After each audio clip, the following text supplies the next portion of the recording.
thank you for joining us here at the Ministry of Information for our first brief for this week.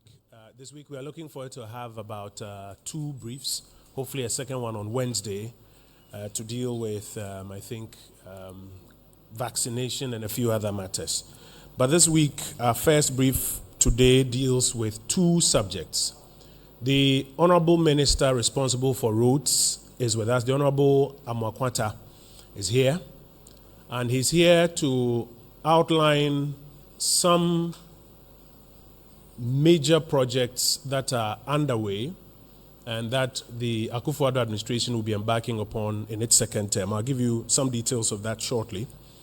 But also here with us this afternoon to give us a brief after his brief is the government statistician, Professor Enim. And he's here to speak to us about the census that is scheduled for later this year. I want to start by acknowledging some dignitaries, or a first batch of some dignitaries who are here with us this afternoon, and then I will give you some quick highlights of the very first brief. With us here this afternoon is the Honorable Mavis Nkansa Bwedu, MP, Efija Sechere East, Deputy Minister Designate for Roads and Highways. The Honorable Stephen Jalula, MP, Pru West, is Deputy Minister Designate for the same sector. With us here this afternoon is Mr. Edmond Ofeano. He's an engineer. You know the engineers, they don't like you to mention their name without their title. So Engineer Ofeano, Chief Director, Ministry of Roads and Highways. Engineer Rita Ohinisafo, Director, PMP. Engineer Kobi Mensah, Director, Monitoring and Evaluation at the Ministry. And we have heads of all their agencies that are also here with us this afternoon. And with us as well, the Member of Parliament for Etiwa West, Minister responsible for Roads and Highways. I like to call him my papa. He's the Honorable Kwesi Amwakwata. He'll be speaking to us this afternoon on a number of things going on in the roads and highways sector. But I just want to cue you before we go into his presentation. Among the things that he'll be speaking about will be 3 big announcements on programs in the sector. So today he will tell us the roads program, and I don't know whether the expression is how many or how much. I think it's how many. How many kilometers of roads that the Akufo-Addo administration has programmed to construct in the next 4 years, what we describe as the medium term. And perhaps while at that, how much of that he is dead sure can be completed in this period. And I think it's a very important announcement that we all should pay attention to. So how many kilometers of roads will the Akufo-Addo administration be constructing in the next 4 years? Is your road included? And how many of them can we finish in the next 4 years? I also understand that his presentation will also be dealing with what the bridges program is. So how many bridges does the administration intend to construct in the next 4 years? Is your bridge included? And how many are we going to complete in this period? How many are we dead sure will complete? And then again, I understand his presentation will also deal with interchanges. How many interchanges do we intend to construct within this 4-year period? Is yours included? And how many are we going to complete? My understanding is that these are some of the highlights of his presentation this afternoon. And when he's done, he will take your questions as well. So with your permission, please join me to invite the Honorable Minister responsible for Roads and Highways, the Honorable Kwesi Amwakwata, to deliver his presentation. And then I'll invite the government statistician, when we are done, to talk to us about the census.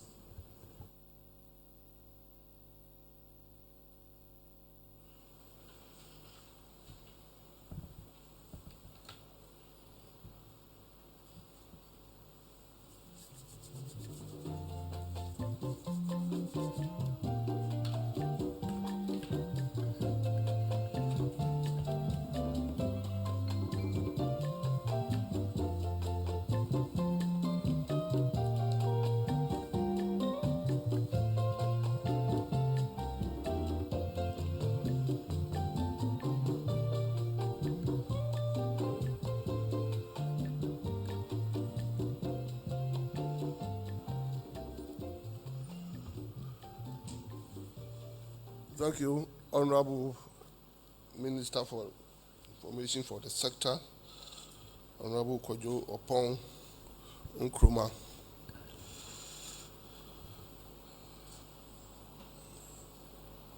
All of you have virtually been introduced, so let me stand on that protocol so that we save time. Ladies and gentlemen, members of the press, let me say good afternoon to all of you. I have been given virtually an hour by the Honorable Minister to go through the presentation, and thereafter, perhaps another hour for questioning time. Kojo, I don't know whether you do so for everybody or otherwise. I'll say that you have not been fair to me because, road sector is different, and if you were to give me the opportunity to talk about the road sector, what has been done under President Akufo-Addo's government, if you are giving me something around 10 hours. But there's a lot to talk about. But I have to comply, to the rules. So I will try as much as possible to work within the 1 hour period given to me. Ladies and gentlemen, members of the press, anytime I get this unique opportunity to talk about the road sector on behalf of the President of the Republic, Nana Addo Dankwa Akufo-Addo, those of you who have been following me, and I know the press is critical and they have been following me wherever I go, I am fond of giving the basic statistics of the road sector. And I'm going to do so in a jiffy. Because it's important to remind ourselves, it is important to know where we are coming from before we can appreciate what has been done so that it could be put in a proper context. Members of the press, let me once more say that Ghana has a total road network size of 78,400 kilometers. That is, if you put all roads in our country together, trunk roads being managed by the Ghana Highway Authority, city roads being managed by the Department of Urban Roads, and rural roads being managed by the Department of Feeder Roads. In terms of length, if you put all of them together, we are dealing, as at January 7, 2017, something in the region of 78,400 kilometers. Out of this total kilometrage, ladies and gentlemen, 23, as at that time, had been paved. That's 23% had been paved, which runs up to something around 18,000 kilometers. The remaining 77% continue to be at either earth or gravel state, also working around something like 68,000 kilometers. The engineers will tell you about condition of road, and I've had the opportunity to work with them, the seasoned engineers that we have in our country and my ministry. I keep on learning from them each day. Condition of road is divided into 3 categories. Road is either good, fair, or poor. And as at that date, 7th January 2017, 39% of Ghanaian roads were considered to be good. 39%. 32% considered to be fair, and 29% considered to be poor. In terms of kilometrage, if you put them together, the 39% considered to be poor represents something around 30,500 kilometers. And if you combine fair and poor, as they are almost alike, we are talking about something close to 50,000 50,000 kilometers. That is to about 48, close to 50,000 kilometers. So the simple information is that more or around half, 50% of our roads, of the total kilometers, as aforementioned, of 78,400 kilometers, was considered to be in a terrible, poor, deteriorated state. These were the stark data, the stark statistics, the state of the road in Ghana that had been handed over to His Excellency Nana Addo Dankwa Akufo-Addo. And as a country, going by these statistics,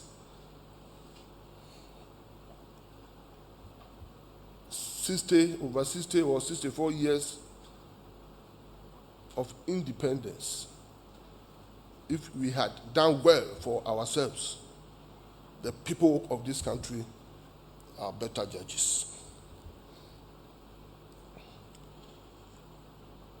Ladies and gentlemen, members of the press, I want to start my formal presentation by giving you the outline.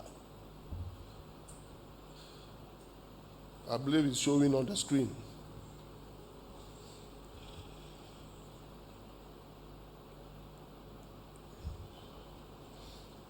Three major processes: introduction, then I will give you the major highlights between 2021 and 2024, and be referring to what had been done between 2017 and 2020. And under the major highlights, I will be dealing with the three broad categories of the road sector. That is the road program, that's the road itself, the bridges program, and the interchange program. And I will also take the opportunity before concluding to talk about the projects that are in the pipeline between now and 2024, which will mark the end of President Akufo-Addo's second term. Members of the press, my ministry works through departments and agencies. And the number 5, 1, Ghana Highway Authority; 2, Department of Federal Roads; 3, Department of Urban Roads; 4, Ghana Road Fund Secretariat; and 5, Training Center located at Koforidua, which trains our engineers and contractors, employees, and so on. We undertake development and maintenance activities generally. These are the core areas of the ministry, and whatever road infrastructure that is being worked on will fall under one of these three main categories. It may be developmental, or it may be routine maintenance or periodic maintenance. And if you talk about developmental activities, we are talking about construction of roads. It could be new, fresh roads that is being constructed. It could be reconstruction, an existing road that we want to improve. Sometimes it could be a feeder road and we want to improve upon it. And then major rehabilitation of our roads. This will also be an existing road that we want to improve significantly and do major activities on them. Apart from that, maintenance is a regular feature of our work. It goes on from January to December. It's in progress. We do routine maintenance, and routine maintenance activities cover things like pothole patching, grading, desilting, vegetation control, and maintenance of traffic lights. We keep close eye on the entire road sector when it comes to maintenance activities, because this would make the road motorable, particularly as we approach and pass through rainy season. The roads will have to be desilted. We have to patch potholes, and we have to maintain vegetation cover by cutting it, the vegetation that abut the roads. And then we do a more serious maintenance work that we term periodic maintenance activities, and this involves resealing. This involves re-graveling. Resealing, you could have a major road that has developed also major potholes. We will take steps to patch the potholes and then spread another bitumen on it, or even an overlay on it. We do re-graveling, we do asphaltic overlay, we do spot improvement.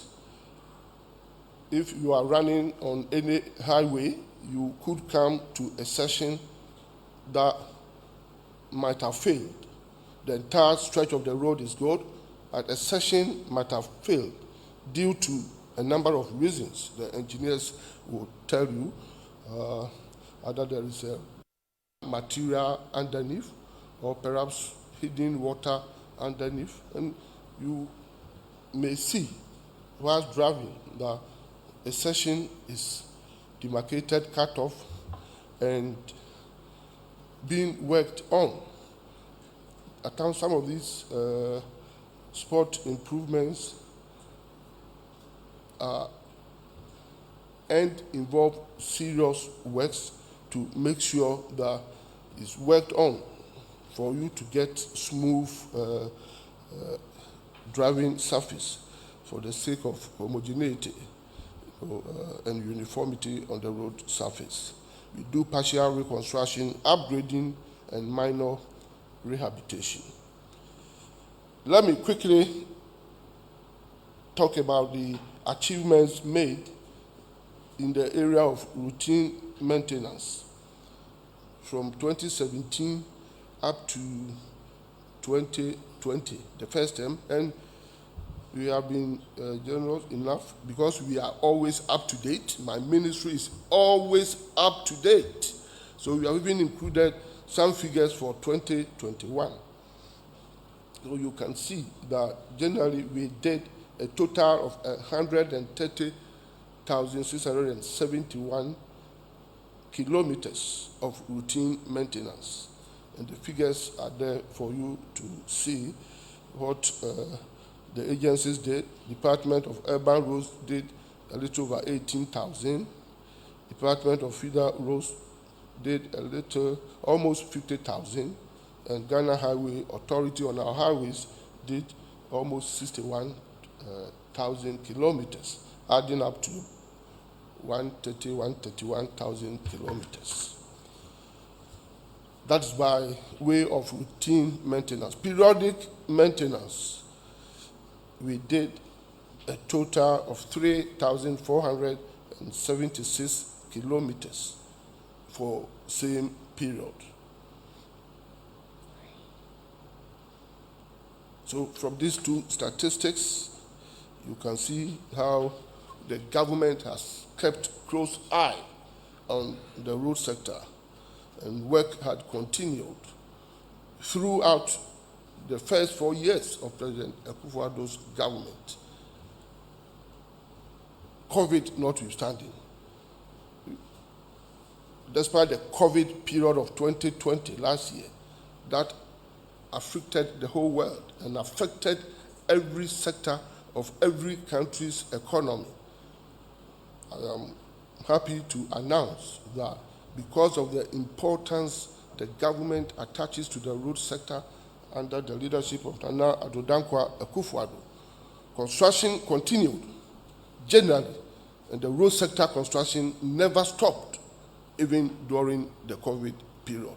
That is a serious government for you, a serious government under a serious leadership, a serious president, of our nation. Ladies and gentlemen, members of the press, I now want to take the major highlights, the programs that we are focusing on all this while. And I have said that the road sector essentially involves three main components, three main areas, three main categories: the road infrastructure, the bridges infrastructure, and the interchanges. We have programmed to do between 2021 and 2024, 11,000 kilometers of road, out of which we are convinced and we are hopeful and we are confident that 6,000 would have seen total completion, and the remaining 4,000 would have been at different stages of completion, some of them substantial completion by 2024. This is the program for the road sector that has been put forward by His Excellency Nana Addo Dankwa's government. And let me remind you that between 2017 and 2020, we had done and completed 4,000 kilometers of road. If you come to bridges, we have programmed 200 bridges across the nation, and we have the statistics for each one of them. We have their age portfolios, we have their lengths, their width, and we know what is supposed to be done in each of these 200 bridges. We have tasked ourselves to complete at least minimum 120 out of these 200 by 2024. At least 120, together with the 50 that had been completed during the first term. Between 2017 and 2020, the ministry and the government completed 50 projects, some of them major, around the length and breadth of our country. And as programmed, we intend to do 200, and all these 200 will be started, but we will bring to full completion 120. So the 120 plus the 50 already completed, President Akufo-Addo would have completed 170 bridges across the country minimum, whilst the rest, as aforementioned, would have been at different stages of completion. We come to major highlights again, and we talk about interchanges.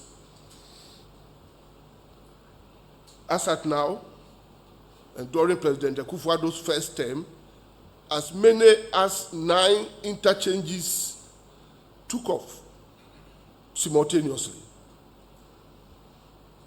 3-4 of them have gotten to substantial completion stage, and God willing, first week in July, His Excellency the President will officially commission the Pokuase interchange. It would have been brought to a total full completion. And this is a project that's got started from the scratch, from the very scratch, by President Akufo-Addo's government. And this is an interchange which is the first of its kind in West Africa. And the first, if you talk about the whole Africa, the second after the interchange at Durban in South Africa. Kote interchange in Durban, South Africa. This interchange will be open in full to traffic. Now we have started opening some sessions to traffic. But it will be open in full to traffic by the first week of July, when it's scheduled to be commission by His Excellency the President. So 9 interchanges during President Akufo-Addo's first term are running concurrently, and none of them are stalled and will not stall until it's completed. By the end of his second term, 20 interchanges in our country would have been built. We have estimated 25, but we are convinced and we are sure and we know what we are about because we have programmed whatever we are doing. 20 interchanges. The members of the press, mark me down. Say by 2024, 20 interchanges are likely to have been fully completed. But we would have had and would have tackled as many as 25 interchanges in our country. This had never happened in any administration in our country since independence 64 years ago. This is a government that is focused. This is a government that knows what he is about. The members of the press, all the interchanges, the list, and all the rules I'm talking about, we have them. At the end of my presentation and at the end of the session, my chief director will make all these pieces of information available to you, and you can continue to critique it even after this session. We will give you the information. I will not refer you to go and see any book anywhere. So from the information and the document that I give to you, you are to ask questions. And I know we are running live. And any town that I mention, any information that I put up, if it's not true, anybody could call in for you to ask questions. And may God forbid that I will come and stand here representing His Excellency the President and the government to tell the good people of this country any story which is not true. May God forbid. I am taking the programs one by one, and the programs are listed. We have critical roads. Can you throw the... We have critical roads, we have cocoa roads. I am dealing first with the road program. I've told you I'll be dealing with the road program, then I'll be dealing with the bridges program, I'll be dealing with the interchanges program. I'm dealing with the road program. I want to be systematic so that you get the flow of the presentation. And the road program, I'll be talking about critical roads, I'll be talking about cocoa roads, town roads, asphalt overlay, roads under Sano Hydro, donor program, roads that come under other projects. And as listed, I will follow that chronology, so that you also follow me. I will take first the critical roads. We have done, as part of government year of roads, particularly 2020, we selected across all the 16 regions of our country 81 roads, totaling 2,167 kilometers. And when we did the costing, it will come to the region of 7.8 billion Ghana cedis. It touches every region. And the president declared a special session during the cabinet retreat where all regional ministers were invited. And that special session was chaired by no less a person than the Vice President, His Excellency Dr. Mahamadou Bawumia, an efficient, strong, intelligent deputy minister that we have in our country. He chaired it, And we pick critical roads from all the 16 regions of our country. You see how balanced our government is and how we want to touch every sector, every region, and how we want to carry the entire country along with us without discrimination. And I have the list of all these critical roles. And as I have said, it will be given to you, members of the press, to interrogate. And the list is here. I'm showing you the list. All the 81 critical roles, they are here. Because I know I am telling you the truth. I am bold to provide prima facie evidence of whatever I say. It's here, and it will be given to you. And of course, for the sake of this presentation and the time limitation, I cannot go through all of them. But I have done something.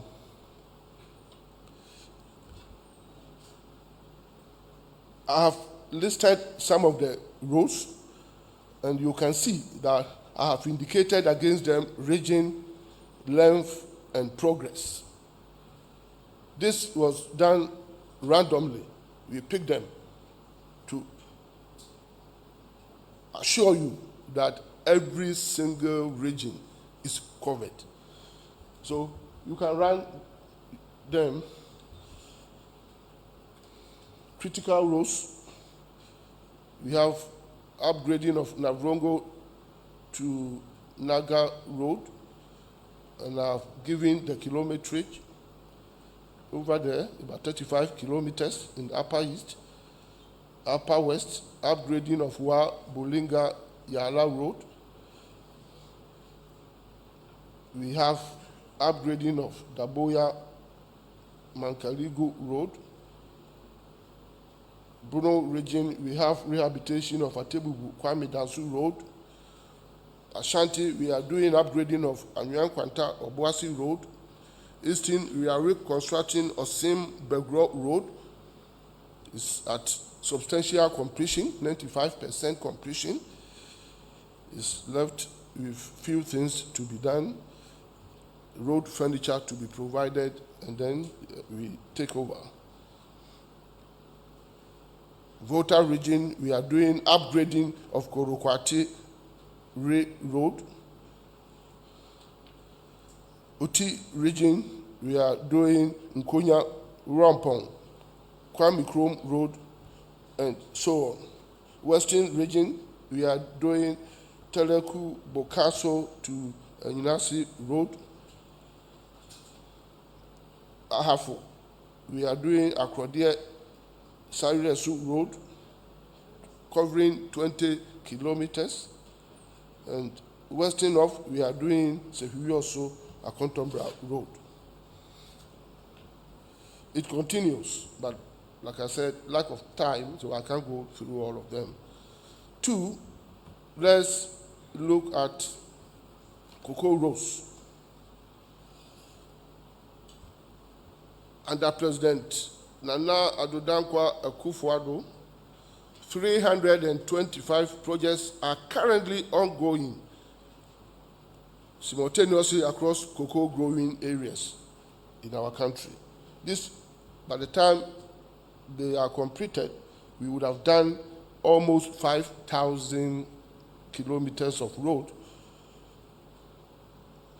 at a total cost of 14.5 billion Ghana cedis. And as I treated it in the case of critical roads, I have listed some of the cocoa roads across the country. But here, let me say that you may not find all the regions here, because you know the purpose and the rationale of the Cocoa Road project is being paid for by Cocoa Board and the Ministry of Agriculture. And it is their contribution to our country, and to say thank you to the farmers and the people at the cocoa, coffee growing areas. And of course, they have interest. They have interest, and you can't take it away from them. They want to work on those roads so that they'll be able to cut their cocoa. But whatever it is, they are helping the development of the road infrastructure in our country. So we also balance the road needs of our country. So if there are no cocoa in certain areas, but where we have them, Cocoa Board is helping, then it frees some resources also to go to other areas so that we make sure that road development achieves equity so far as our country is concerned. And we have a government that believes in equity. We have government that believes in equality. We have a government that believes in rule of law and believes in the fact that national resources must be shared equitably among the good people of this country. It wasn't so some time ago, but anytime our tradition is in government, we ensure equity and fair distribution of the national cake. And we will continue to do that. And the president will continue to do that. So you see some of the roads. I've given you the regions where they are. I have even given the road projects, the names of the road projects, the length, and the percentage completion. You may find 1 or 2, 3 that have achieved 100% completion, but they are here. For instance, on slide 22, you may find Dodo Kope to Bolai Junction. No, it's completed 100%, but it's here. What it means is that it has not been handed over to the ministry, and for that matter, government. Then, once it's still in the hands of the contractor, the contractor also continues to bear the defect liability effect. And we also have the defect notification opportunity should anything go wrong on the road. Once we take it over, and it used to be 12 months, defect liability period. Thereafter, government bears total liability for maintenance. Since last year, instruction and directive had been given that all contractors will bear 5-year defect liability period. And I've given that specific instruction on behalf of President Akufo-Addo and on behalf of government, because that is the standard of the World Bank. So that if you're a contractor, and I've said it elsewhere and I'm repeating it, so if you're a contractor and you don't construct the road by specification, and you do shoddy work, and I can tell you we have a number of excellent contractors in our country, comparable to any contractors anywhere in the world. But at the same time, I can't stand here as the sector minister that all contractors are good. I can't say so. So now we are moving it to 5 years defect liability period, because the 12-month defect liability, as it had existed all this while, gave a lot of people to slip through, because road, however poorly constructed, is likely to withstand whatever shock within 12 months. Then thereafter, government will be saddled with maintenance till their kingdom comes. We are changing it. That trend is changed. You construct road as a contractor, you keep it for 5 years. So if you do poor work, it will be on your head for 5 years.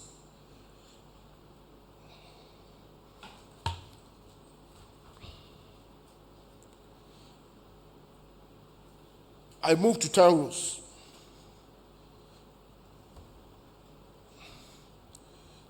We are working on 88 different lots, and the lots represent projects of town roads across the country, giving us 563.3 kilometers with a total cost of a little around 1 billion Ghana cedis. Some of them have been completed. For instance, if you start from the north, Gambaga town roads have been completed. Narelugu town roads have been completed. Waliwali town roads have been completed.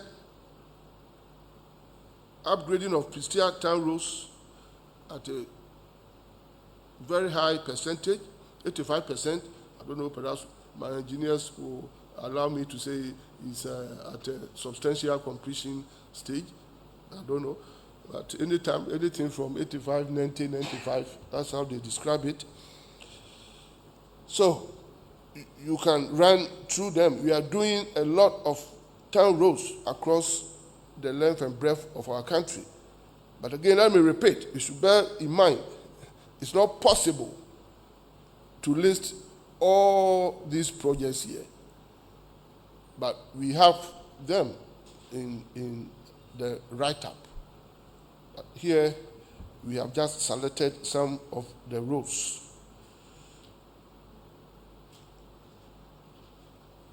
Okre town roads, we have gotten to 97% completion. Atebubu town roads, 55%. Bekwai town roads, 83%. Bibiani town roads, 75%. And so on. So we are dealing with a lot of town roads in our country. I move on to Asphalt Overlay. The government of President Akufo-Addo did 1,300 kilometers of asphalt overlay across the nation during his first term. 1,300 kilometers. And it has programmed to do even more, 1,500 kilometers between now and 2024. So, by the end of President Akufo-Addo's 8-year term, he would have done asphalt overlay close to 3,000 kilometers in our country, unprecedented, never seen in the history of this country.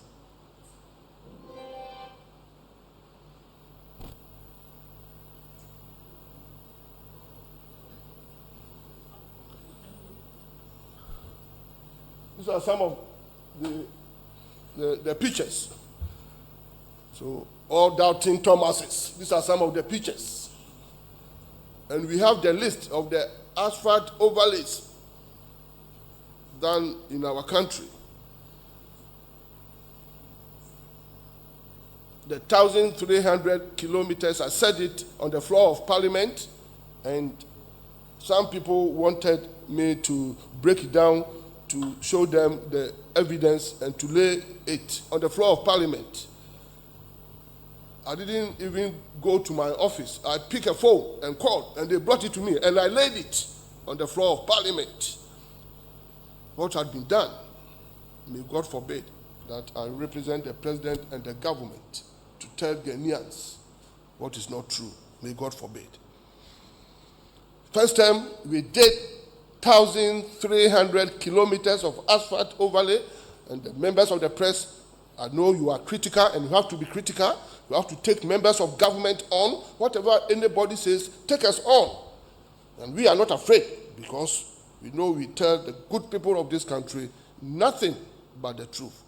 I will give you the full list, that total 1,300 kilometers. And after that, I will give you the list for the program that we have, which, God willing, and inshallah, by 2024, we are going to add another 1,500 kilometers of asphalt overlay.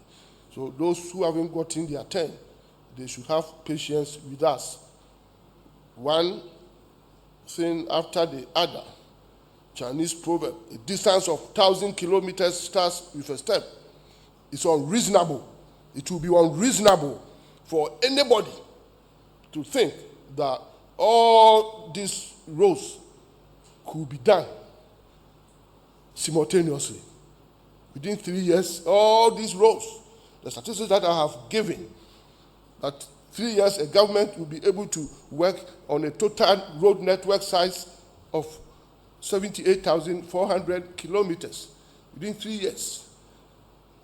That would be unreasonable on the part of anybody who thinks that way. And I know Ghanaians are reasonable, intelligent, sensible, rational people. So they understand. They know where we are coming from and what we are doing. President has said it a number of times, or time without number, that since 2017, anywhere he had the opportunity to visit, the first demand that was made on him, either from chiefs, traditional authorities, even school heads, even church leaders, everywhere,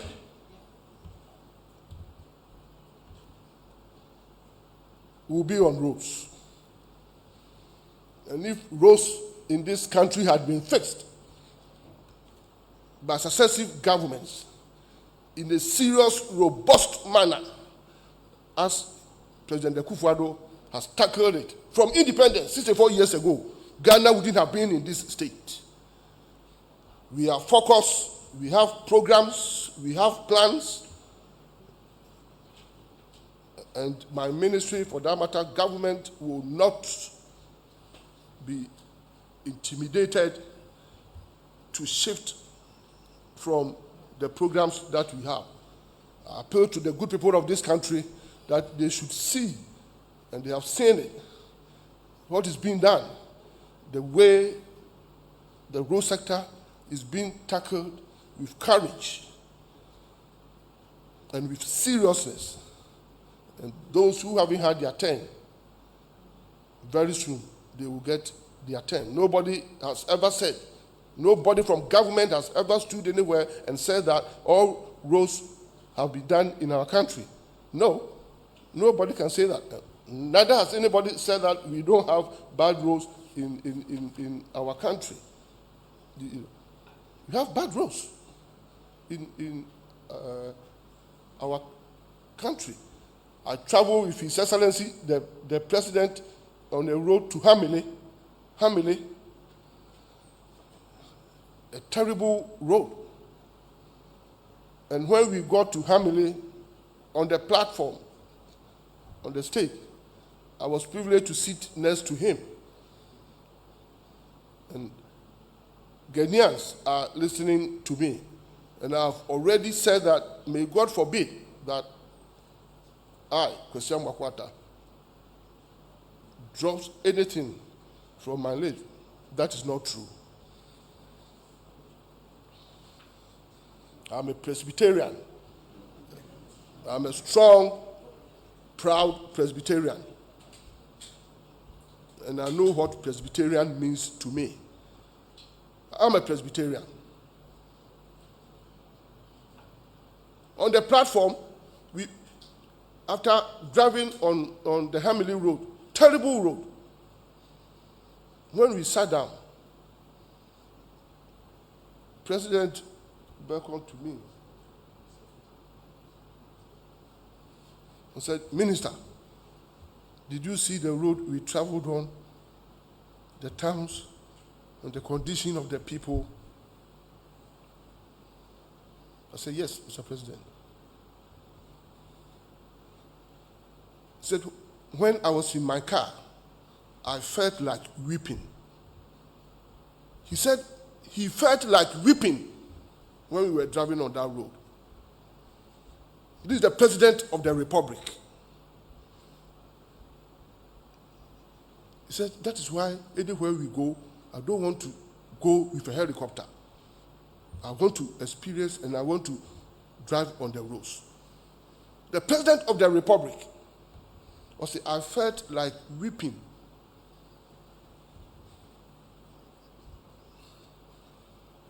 I am directing you to work on that road.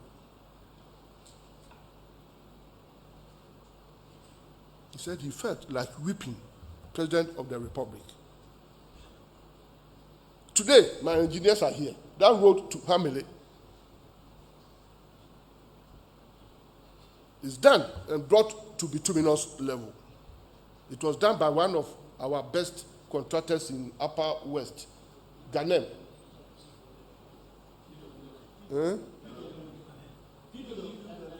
PW Ghanem.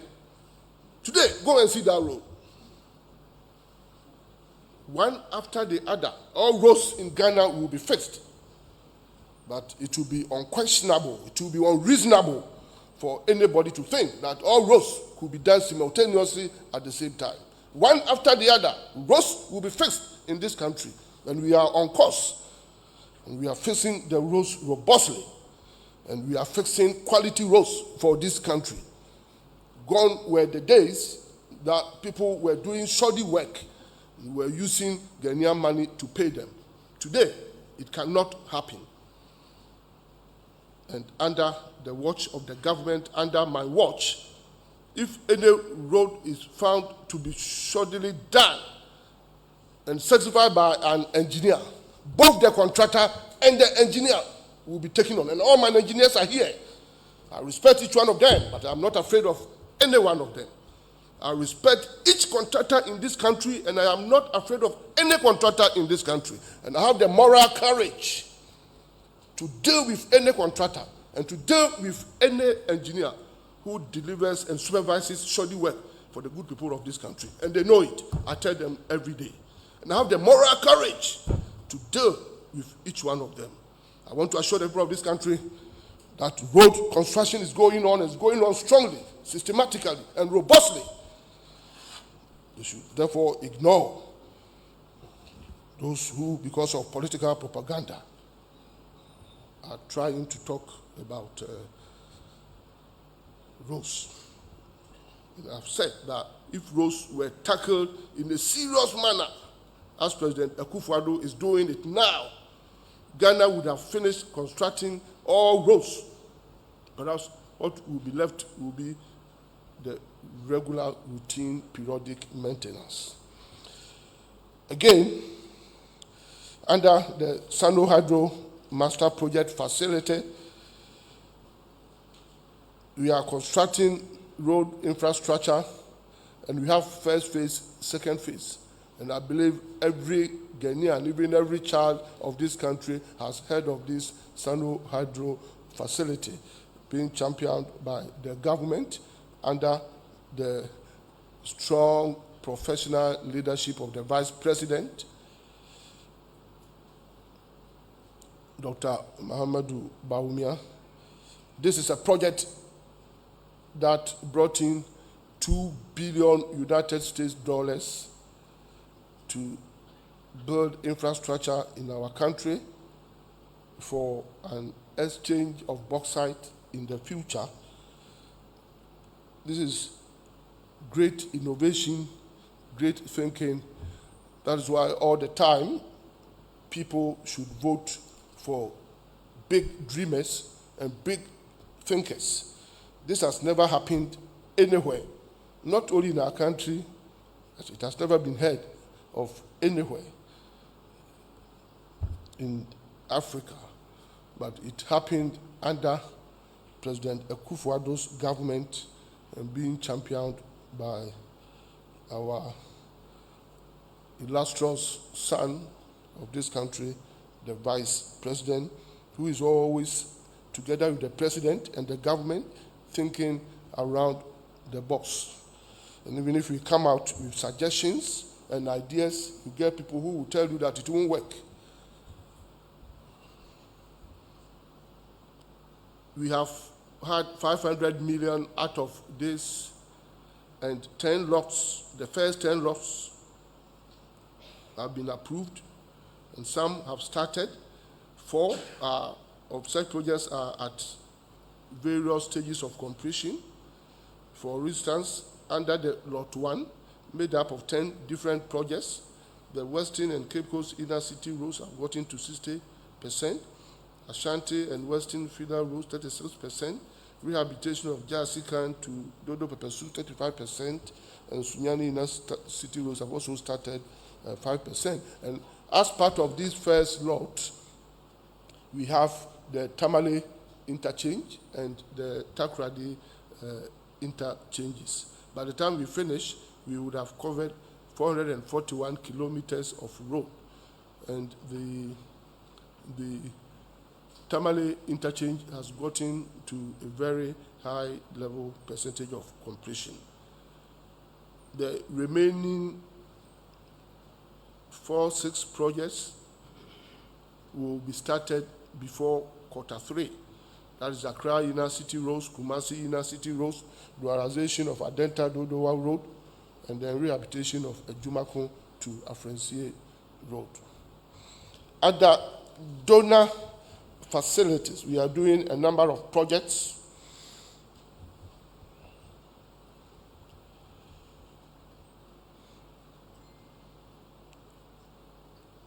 We are doing 3 lots in Upper West region, and sod was cut, I think 2 weeks ago. I had the privilege of representing the president to cut the sod together with the representatives, country representatives of World Bank and the European Union of this project, where we are going to work on 670 kilometers of feeder roads and farm tracks in Upper West region to boost agriculture. I think this will cost a total of something around 35 million euros, 35 million euros, and is being championed by the Department of Urban Feeder Roads. The Feeder Roads Director is right here. Bernard Bedu is here, and they were all with me in WA. The money is there, so this work will not stop, and it's going to boost agriculture. So I'll be working closely on it with my colleague Minister for Agriculture, to ensure that it reaches completion. There are other donor projects, major ones, that are going on, like Kumasi Road and Drainage Extension Project, that's gotten to 69% completion. Rehabilitation of Asin Fosu, Asin Prasu. This is a grant covering a distance of 31 kilometers, a grant from the government and people of Japan through JICA. It's been undertaken by Sumuzi Construction. Sumuzi, that is the company that constructed the first phase of the Tema motorway roundabout.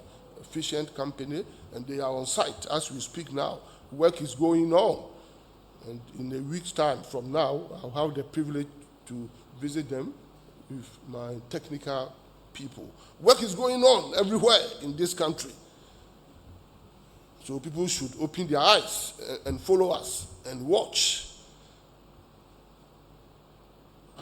President Akufo-Addo started fixing roads in Ghana in a very strong manner from 2017.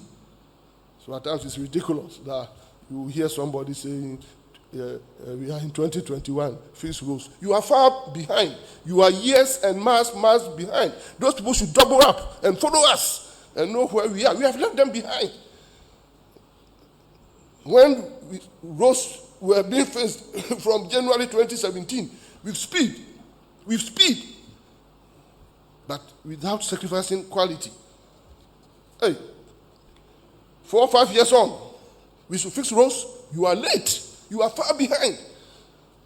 Get up and run and catch up with us, because we have gone far.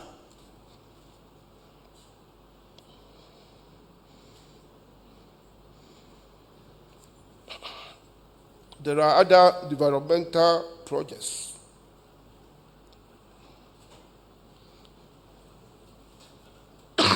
Sorry.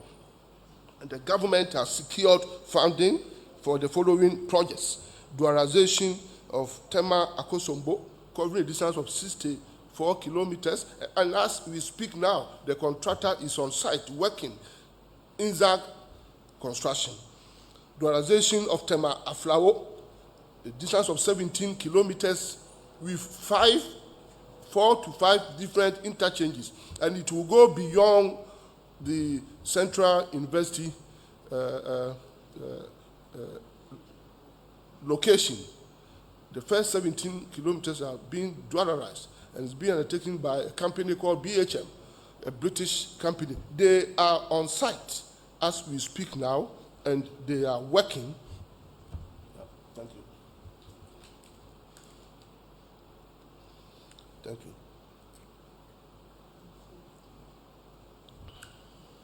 And they are working, and by the time they finish this project, the current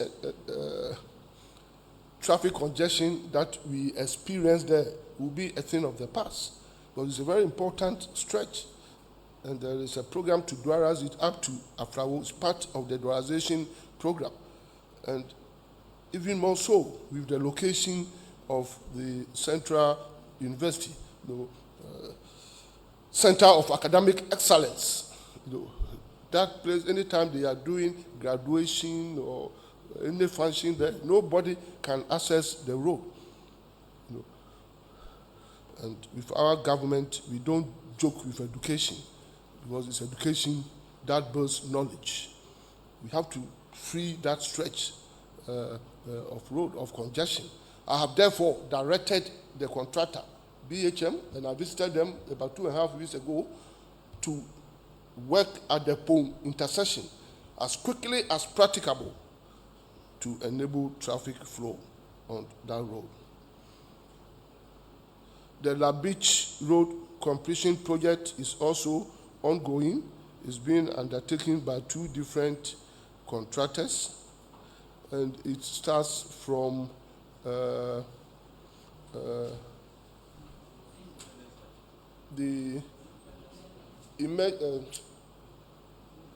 Independence Square. It starts from the Independence Square all the way to Tema, to join the Tema dual carriage at the new port expansion. And there is an interchange at the Nungwa barrier. And it's a dual carriage, and work is going on. Also, we have secured a Kuwaiti funding to do Domi Kitasi Road. Greater part of it will even be dualized with street lighting, and there too we have another, important institution on that road, the university, the Ashasi University, another great center of learning, center of excellence, and that road must be done. On the other hand, it will serve as an alternative route to Peduasi, to all those who are traveling to Ekwapim area and who may even want to continue to Kumasi and the north through Koforidua. So these are important roads that are being worked on, and pretty soon work will start on that road because the Kuwaiti funding has been secured. And so on. There are a number of roads, dualization of Sekendi and Adembra roads, reconstruction of Teshi Link Road is now at 85% completion, and this is a road that I would credit to Honorable Okoboy. When he was the MP, he fought day and night for this road and other roads to be done. I wish I had the powers, but I don't have. That was, this road should even be named after Honorable Okoboy, because he has worked tirelessly and has brought it to 85% completion. We must see what people have done and reward them appropriately. We are also doing a number of roads under the Oil and Gas Enclave program, and it's being sponsored by the Ghana Gas Project. And A number of projects are being done, covering a total of 87 kilometers, all in the western region. We are doing roads from Esiama, that is Esiama Nkrofo Road. Then we are doing Nkrofo town roads. And Nkrofo, those of you and journalists, you know, Nkrofo rings a bell. That is the hometown of Dr. Kwame Nkrumah. And over 64 years after independence, Nkrofo roads had not been done by any government. Today, the government of President Akufo-Addo is doing Nkrofo roads and is doing Nkrofo town roads. And Nkrofo town roads has been directed, the Department of Urban Roads has been directed to asphalt Nkrofo town roads. That is the hometown of our first president, Dr. Kwame Nkrumah. As many as 87 kilometers of roads are being done under the Ghana Gas Project. JMPC, and all these roads have gotten to 90% completion stage, substantial completion. Under JNPC, we are also constructing a number of roads, and it will work out almost 200 kilometers of roads, and the beneficiary areas include telekinesis to Saman Eniba, Telekubokazo to Asesetre Enyinasi, then Asesetre Enyinasi to Ekropon to Jampre, then Santaso to Asumasi Baseka. All these roads covering 200 kilometers have started and are ongoing. We are also constructing concrete roads, and this is an example of it. We started from Tema, and we specifically selected Tema because we wanted to test the robustness of the concrete construction. You know, the one major concrete construction road in our country is that of the 19.5 kilometer stretch between Tema and Accra, referred to as Accra-Tema motorway, constructed in the 60s, mid-60s by our first president. That is the one main concrete road that we have. And this second one under President Akufo-Addo's government is being done, and once more is being championed by our dynamic, indefatigable Vice President, Dr. Mohamed Bawumia. He cut the sword for this project, and we have been monitoring it on behalf of the President and the government of Ghana. It's being constructed by one of the great contractors in our country, Joshua Construction. He specifically imported this machine. He acquired this machine specifically for this project. And perhaps it's the only one in the country now. But there are other strong, hard-working contractors of our nation who are prepared to go into concrete road construction. So we are using this as a pilot scheme.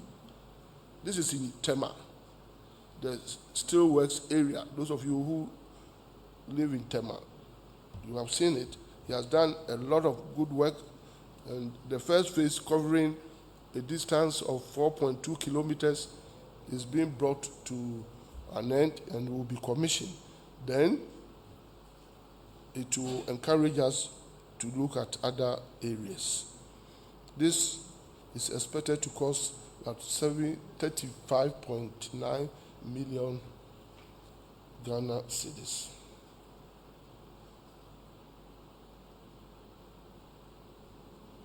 There are other road programs. This is being done in Accra, Some areas, dualization, some asphalted, is being undertaken by one of our young engineer contractors. There are some young contractors who are so dynamic, hardworking, who are coming up, and I'm happy the engineers are giving them all the support to develop them, because there must be succession planning. And this one is being done by Asphalt Investment. Very young, enterprising, hardworking contractor, and I salute him and people like him and all those who work hard and work well and do not cut corners to teach the people of this country will have my support, and will have the support of the president, and will have the support of government. Anybody who does the opposite will not be tolerated.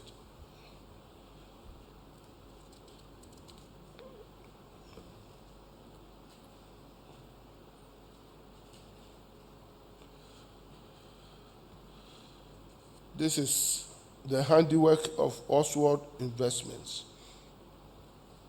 And there are a number of them like that going on.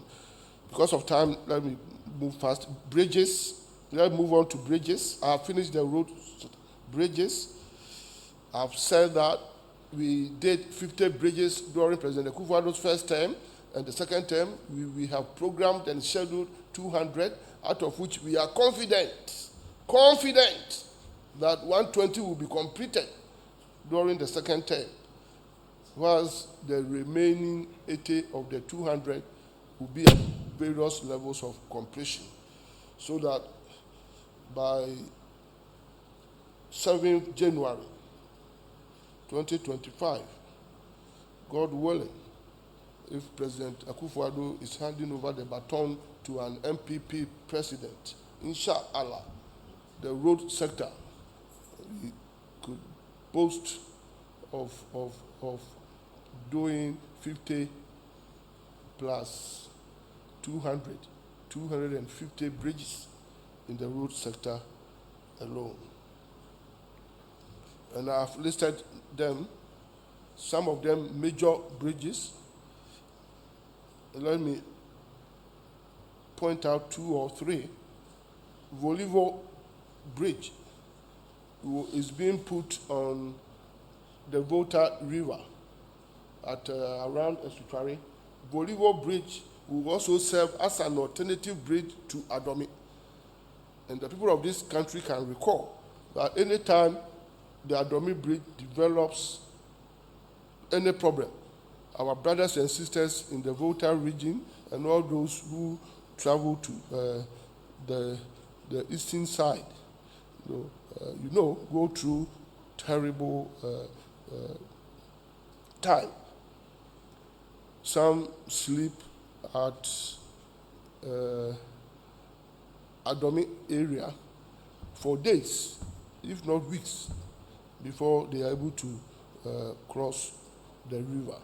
So we are working on this. The funding is secured.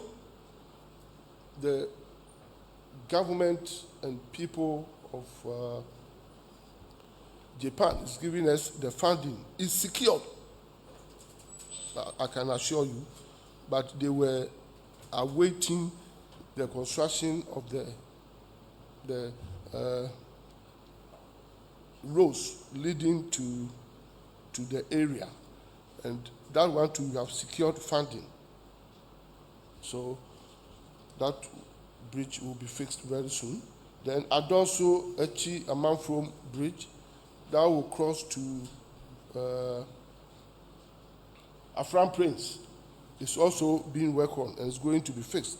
Bupe, Yape, Daboya bridges, we have secured the funding, and the contractor, Kores Gawao, has started the Bupe, Yape bridges. They are building 2 new bridges. These bridges were built in the mid-60s. They are long-span bridges, which we have to change them now. And we are also building the Daboya one in addition. So the 3 bridges are going on concurrently, simultaneously. because should anything happen to either Bupe or Yape, because both of them lie within the Central Corridor Road, the Daboya one will be used as an alternative bridge. A number of bridges have been completed.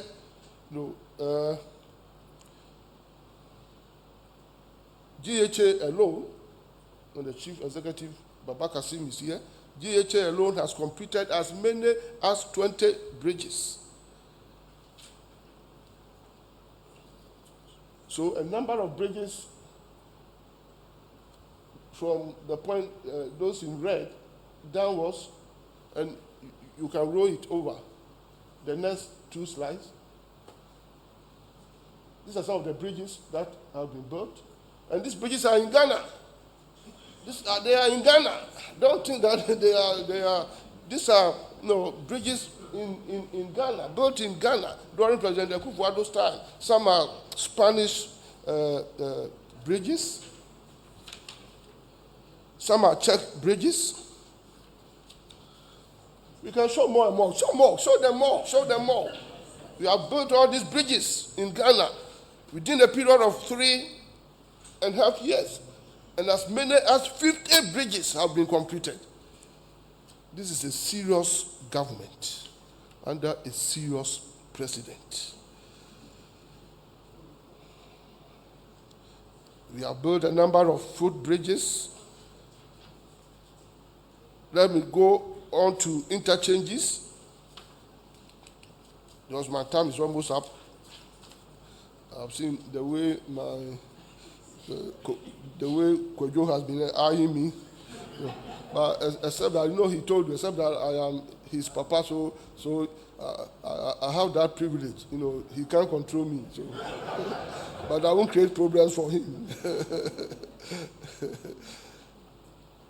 Interchanges, I have told you, 9 of them are going on concurrently as we speak now in the country.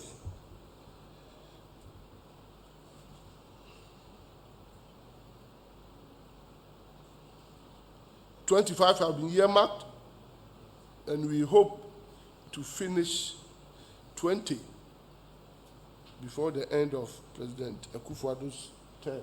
And all the interchanges have been listed, and we have gone far. The last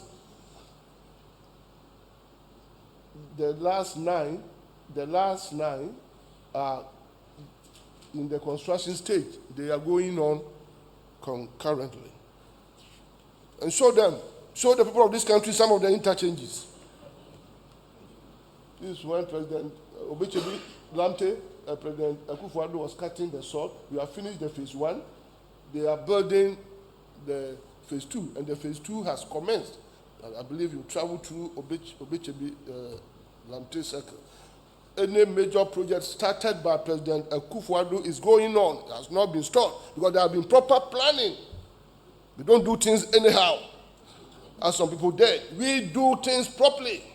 So whatever we start, God willing, inshallah, we'll see completion.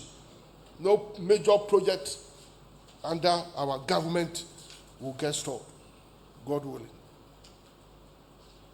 This Pokwasi interchange that I have told you, first week in July,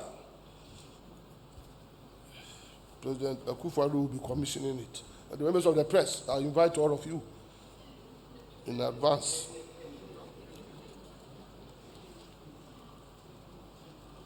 These are all in Ghana. It's in Ghana. We are not showing pictures from some jurisdictions. It's within our jurisdiction in Ghana, under a serious government, a serious president, serious leadership.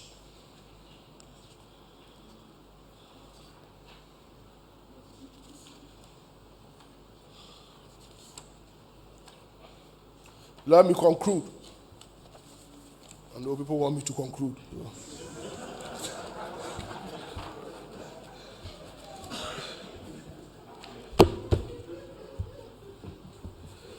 Let me conclude by saying that I wish Kojo had given me 10 hours, because I can speak for 10 hours on the road sector.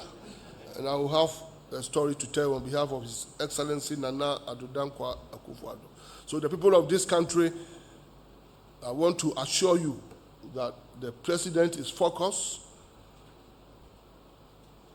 and the government will not be intimidated and the government will not be pushed unnecessarily, even though we expect and we welcome good suggestions from good people so that we all carry the country together. All those who have good ideas that will promote this country should come forward, and we are prepared to work together. The road sector is huge, but it has been tackled robustly, and I want to assure the people of this country that with that dynamism and with the focus on that sector, by the end of President Akufo-Addo's 8-year term, the road infrastructure in our country would have changed significantly, would have changed for the better, and would have ensured quality infrastructure for our country now and going forward. I salute all contractors. Let me end on the note that they have done a yeoman's work. Payment had not been the best. We admit contractors have done a lot of work. They have played their role well. They have kept faith with government, and government will not take them for granted. Government so far has paid about 10 billion to contractors, and we started from behind. We started paying for IPCs, interim payment certificates, from as far back as 2011. When we came to office in 2017, there were IPCs from 2011, 2012, 13, 14, 15, 16. We started paying from there because road construction is always in progress. If, may God forbid, our government had not succeeded itself, there would have been also some IPCs that the next government will have to deal with. So we are dealing with them. That's why the president declared 2021 another year of road and has directed all his infrastructure ministers not to add on now and to concentrate on clearing all outstanding debts. I salute all contractors for their sacrificial job, and I want to assure them that we are working hard to clear all their outstanding debts as much as possible. And the problem that we had with COVID, despite that, we are planning to pay them. I thank you very much. Honorable Minister, we are very grateful for the presentation and the fact that despite our not giving you 10 hours, you squeezed it all together for us. Honorable Minister, I just want to highlight a few things that hit me strongly in your presentation, as I invite my colleagues just to show by hand and we'll bring the microphone to you. You started off by making the point that Ghana's total road network is about 78,400 kilometers across the country. And that, no, don't worry. I mean, you sit down. I'm just going over it. 78,400 kilometers. And that upon assumption of office, about 23% of that had been done.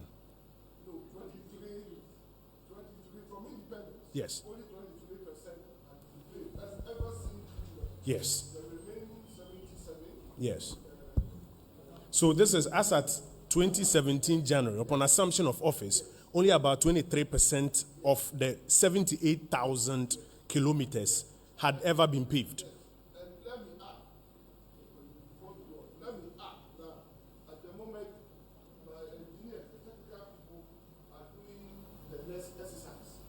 Whereas before, I don't know the timeline, but before the end of the second quarter, they will come up with the statistics. Okay. That will compare. That will compare with the 2017 one. Very well, very well. So we are working on that. Very well. I was only going back just to realize that because there were three big headlines you gave us, if I can just go over them, that in the road sector, you have programmed to do about 11,000 kilometers of roads, and you expect to finish about 6,000 of them within this 4-year period. And you earlier mentioned that if every administration was doing this much in roads, our road situation will be significantly over by now. So, colleagues, just a little math that I was working here. Now, that 11,000 kilometers of roads will represent about 14% of the 78,000 kilometers. So what Honorable Minister is saying is that if every administration was doing about 11,000, in about 6 terms of government, 6 4-year terms, that would be about 20-something years, our roads will be done. I'm just trying to translate it into numbers. If the program is to do 11,000 kilometers of roads out of 78,400, if you take out what has been done, the 23% prior to January 2017, and then what was done between 2017 and now, with what is outstanding, over 6 terms, we should be done with our road. So what it requires is an administration that will aggressively tackle the road program as it's being done now. And I think the numbers are really startling. 11,000 kilometers of roads, out of which about 6,000. When it comes to bridges, about 200 of them programmed, and the Honorable Minister explains that they expect to finish about 120 of them. And then when it comes to interchanges, 25 of them programmed, and they expect to finish 20 of them. Some of the 20 you've seen already, Pokwase and all of those ones you've seen already. I say this to you in all humility, in all honesty. After practicing journalism for nearly a decade, this is my first time of seeing or hearing the road bridge interchange program articulated in this manner so that we can all see ourselves in it. And I think it's important that, 1, you draw the country's attention to it, and as Honorable Minister said, 2, you hold us accountable. If we hold every government accountable, okay, how many kilometers are you doing in your 4-year term? We'll be able to then, make headway. I would let you please raise your hand, and then I'll bring the microphone to you for you to put up your question. But Honorable Minister, I thank you for putting it in this context for us. We'll have an opportunity to take questions. You also mentioned that a lot of payment has taken place to contractors. Did you say 10 billion? 10 billion in the last 4 years. And that some of the IPCs were as far back as 2011. And if we look at the cost of the projects, as colleagues, we'll give you a copy of the document. I want to beg of you, take time, study the document. For those of you in the electronic media, your morning show host, etc., let's spend some time on this document and interrogate it. Because, for example, your asphalt road, about what, 1-point-something billion. So if you are not paying for IPCs of 2011, and you are using all of that money to do forward-looking projects, then we can probably do a lot more than even this 11,000 kilometers that we are talking about. But I think these are some of the things that we must also begin to examine. And then, most importantly, what is our responsibility in ensuring that we're able to fund this 11,000 kilometers of roads? Because that is also another part of it. We can program it, but if we don't fund it, we'll have a difficulty there. Colleagues, I saw, 1, 2, 3. Are there any ladies? We'll be biased towards the ladies first. 1, 2, 3, 4. We'll take a first batch of 4. I'll come to you 5 while we go around. So let's start from here. Please introduce yourself and let's hear your question. Please keep the questions simple so that we can get you answers.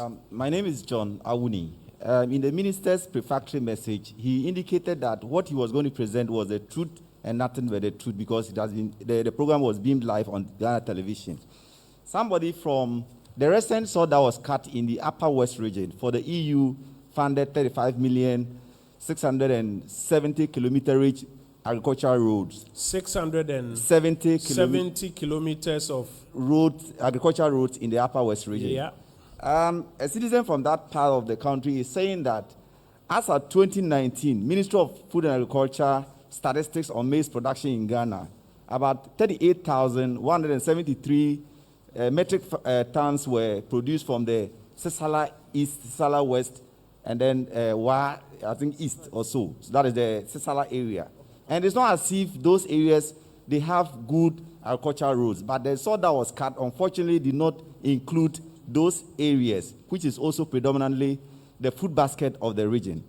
So he's asking why were they left out from that EU-funded project. So, and I like to simplify it so that I get it. So his question is, why is Sisala not included in the 670 kilometers of agric all the roads? Sisala areas is east, Yes. west, and central. Not included in this one. Why Exactly. are they not included? Yes. Considering that they are a food or Yes. part of the food basket. Exactly. And finally, my last question is, the minister indicated that he's a devout Presbyterian, and he spoke with passion regarding that issue. So I wanted to find out, for the sake of political expediency, you hear politicians stand on political platforms saying, "Kwa yedi." So in this context, look at the passion in which he's trying to help the road industry. If a politician says, "Do we eat roads as a way of gaining political advantage?" what message does he have for such a politician? So your question really is, what does he say to those who say that we don't chew roads? Exactly, something like yeah. that. Thank you. Colleagues, I beg of you, let's simplify the question so that it's easier for... Your first question is, why... Okay, so somebody from Sisala is asking, why is the Sisala enclave not included in the 670 kilometers of agric roads?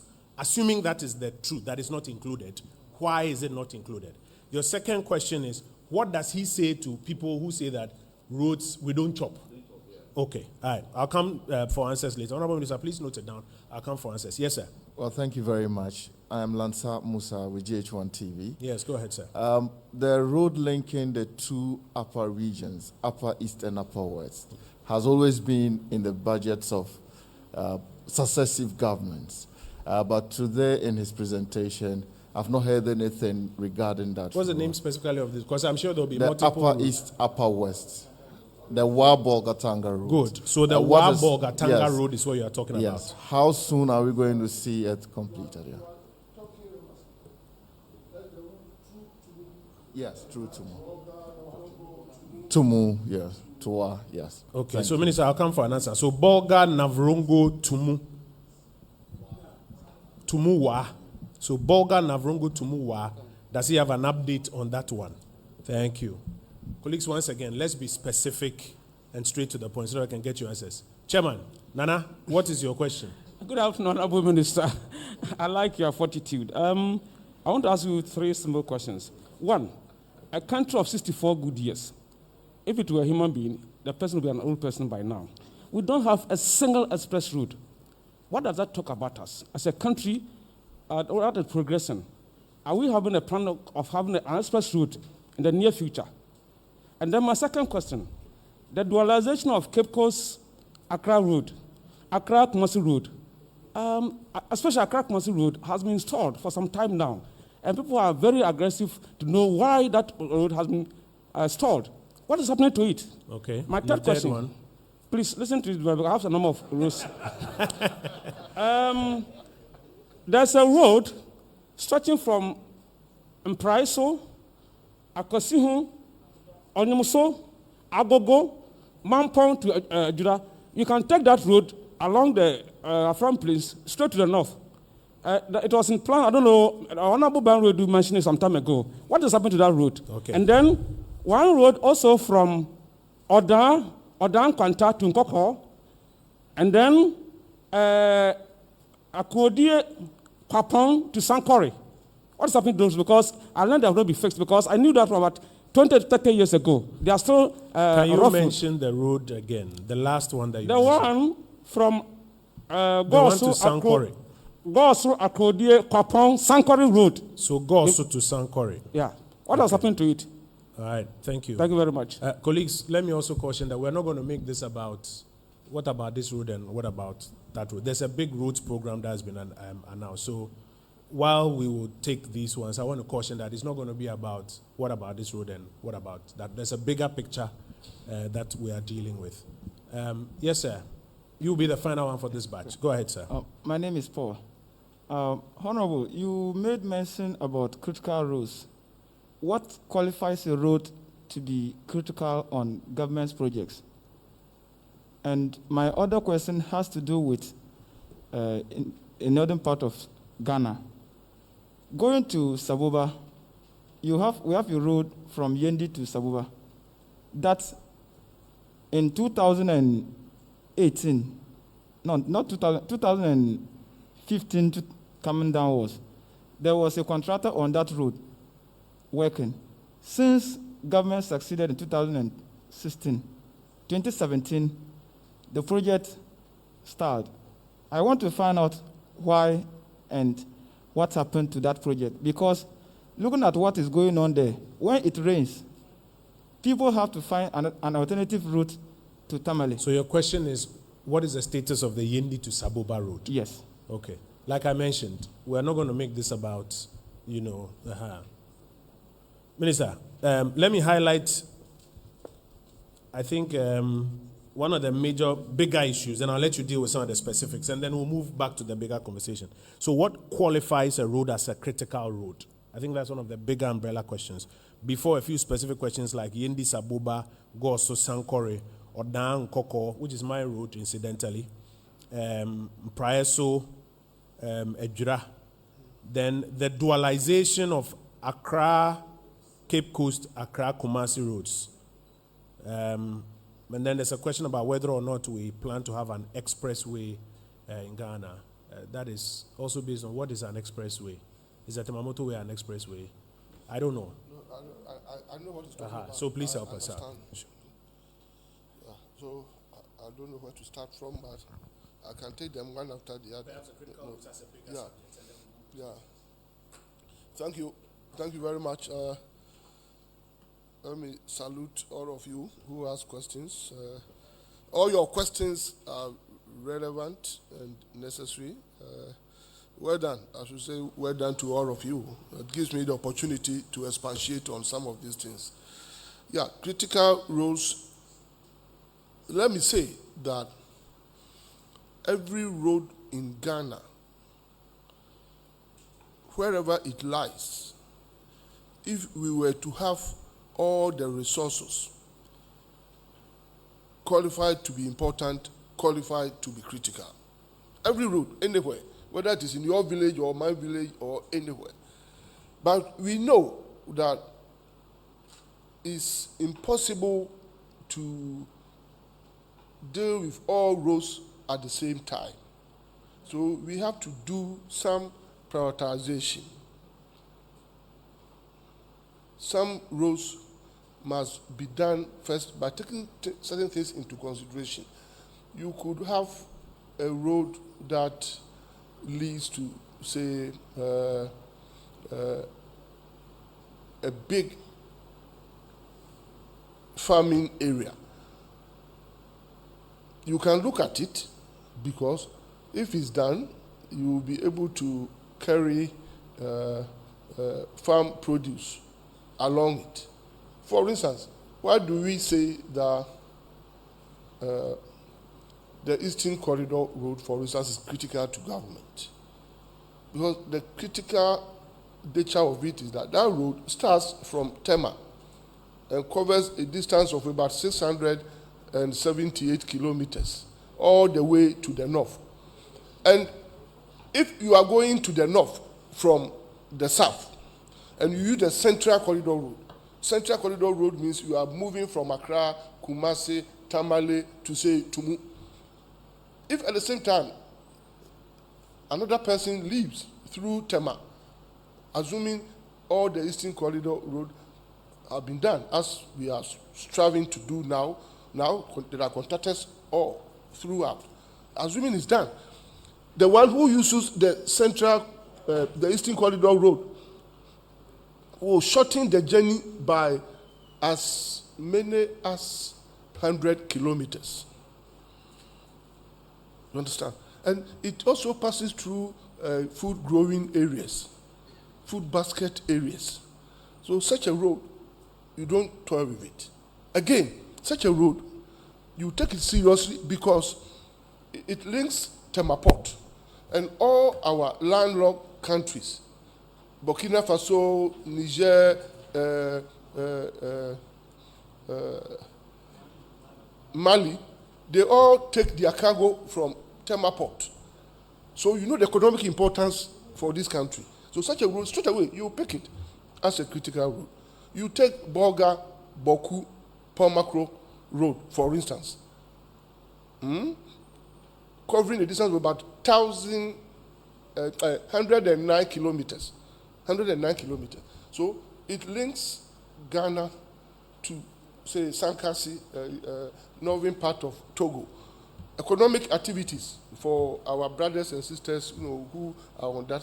So, yes, every road is important, but we take some roads as critical because of its economic benefit that this country will derive from, or agricultural benefit, or whatever benefit. Then we classify them as critical roads. And at times, some of these roads, too, once you construct, it links so many communities at the same time. And it links some of the major corridor roads together. And you look at the traveling population, you look at trade, and so on. So it's just a way of prioritizing some roads. And this one, you don't even sit in Accra to think of it. Talk to the chiefs and the people themselves. That's why we involve the regional ministers. And the regional ministers were not even giving us the roads themselves. I had been privileged to be on tour with His Excellency the President. Anywhere we went, every region, every district, wherever there was a deba of chiefs and people to receive the President, they will mention one or two roads. Those two roads do not represent all the bad roads in the area. But they said that, Mr. President, this and that. These are the roads we want you to do. It's critical to them for their needs. So that's how we started them. And then... Minister, do you want to take the dualization of Accra, Cape Coast, Accra, Kumasi? Accra, Kumasi. What's the status? You see, Accra, Kumasi dualization, has been on the drawing board. It started in, if I'm not afraid, 2005, thereabout, under President Kufuor. Accra, Kumasi. My colleagues, engineers, 2001, in somewhere, okay. Please, if I am getting it wrong, please remind me, because people are listening to us. But the most important thing is that it started in President Kufuor's time to dualize Accra, Kumasi. And it is being undertaken by China Water. That is from Kwafukrom to Apega. And the Ofanko to Nsawam had already been dualized, even though it has failed, and we are trying to work on it to reconstruct and to rehabilitate that portion of the road. So if that is done, and now there are two contractors on it, Maripoma Company is on Ofanko to Nsawam, and from Kwafukrom to Apega, the China Water Company is on it. At least you can see that the Accra-bound section is all through, leading to the opening of the Suhum overpass. They are working on the Kumasi-bound side, and that has even gone very far, at least about 65% or so, and one of the engineers is on it. So we are working on it. The only thing is that there was a break after 2008. I can tell you, between 2009 2016, nothing was done on that stretch of the road, which was started by President Kufuor. And all those who traveled on that route, between 2009 and 2016, nothing was done. The dualization was not carried forward. You could see heap of material. Some of them had overgrown. You could even trap grass cutters there, and you are likely to get a grass cutter. It was never touched. We restarted it when we came back in 2017. So the dualization is on. Now, from Apega Junction to Kumasi has been broken down into 5 lots. And contractors are bidding for it. We have entered memorandum of understanding with some of them because it's a long stretch. So we want 5 contractors to work on it at different sessions so that we bring that project to speed. And I can assure the people of this country that, God willing, by close of 2024, Accra Kumasi would have been dualized. Mr. Accra Cape Coast? Yes, Accra Cape Coast, we are also working on it. We have a memorandum of understanding with about 2 companies. But let me say that we will work fast on it because that stretch of road is part of the Abidjan-Lagos project under ECOWAS. So we are getting great help from African Development Bank. From Abidjan to Lagos covers a distance of 1,028 kilometers, out of which 50% lies in the Ghanaian corridor from Elubo to Afrawo, 578 kilometers. So that project is of great importance to us. And we are working very hard at it because President Akufo-Addo's second term, one of the major objectives in the road sector is to kickstart and to initiate the dualization of all major trunk roads. Those that will be completed. Those that wouldn't be possible to complete would have reached different levels of completion, and the next, God willing, MPP government will then take it over and continue. So by the time MPP completes the next 16 or 20 years of his administration, all roads in our country would have been dualized. Minister, quickly, talking of major road corridors, can you speak to the subject of Bolga-Tumua, because that's also another major corridor that connects a number of regions. Bolga, Navrongo, Tumua, the whole stretch, I'm happy to announce that, has been awarded.